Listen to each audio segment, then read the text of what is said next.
Long time investment చేసే ప్లాన్లో ఉన్నారా? మీ డబ్బుకు సేఫ్టీ అలాగే రిటర్న్స్ కూడా కావాలనుకుంటే ఖచ్చితంగా ఈ పోస్ట్ ఆఫీస్ స్కీమ్పై ఓ లుక్ వేయొచ్చు. అందరికీ అందుబాటులో ఉండే విధంగా తక్కువ పెట్టుబడితో అధిక రాబడులు అందించేలా పోస్ట్ ఆఫీస్ పలు స్కీమ్లను అందుబాటులోకి తెచ్చింది.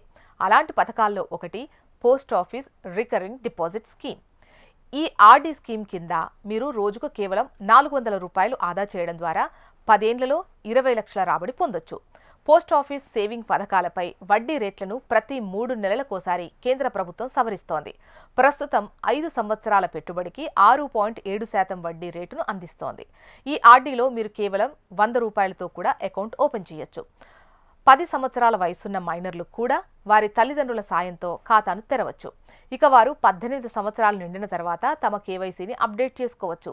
ఈ స్కీమ్కు 5 సంవత్సరాల మెచ్యూరిటీ ఉంటుంది. అయితే దాన్ని మరో 5 సంవత్సరాలు కూడా పొడిగించుకునే ఛాన్స్ ఉంది. ఈ స్కీమ్లో మీరు పెట్టుబడి పెడితే దాని నుంచి లోన్ కూడా తీసుకోవచ్చు. మీరు ఖాతాను 1 సంవత్సరం పాటు యాక్టివ్గా ఉంచితే మొత్తంలో 50% వరకు లోన్ ఇస్తారు.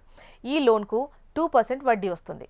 మీరు మీ స్థానిక పోస్టాఫీసులో ఈ రికరింగ్ డిపాజిట్ అకౌంట్ ఓపెన్ చేసుకోవచ్చు.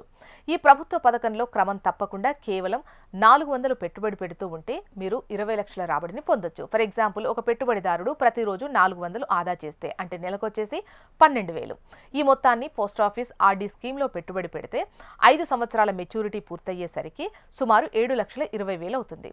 ఇక తన అకౌంట్ మెచ్యూరిటీని మరో 5 సంవత్సరాలు పొడిగిస్తే అంటే మొత్తం 10 ఏళ్ల కాలానికి అది 14,40,000కు చేరుతుంది. అలాగే మొత్తంగా 20,50,000 రూపాయలు కార్పస్ నిధిని సమకూర్చబడుతుంది. ఇందులో 6.1 అంటే 6,10,000 వడ్డీ రూపంలో వచ్చినట్టన్నమాట. ఇలా సరైన స్కీమ్లో పెట్టుబడి పెట్టడం ద్వారా మీరు భవిష్యత్తు కోసం చక్కటి రాబడిని ఎంచుకున్నట్టు అవుతుంది.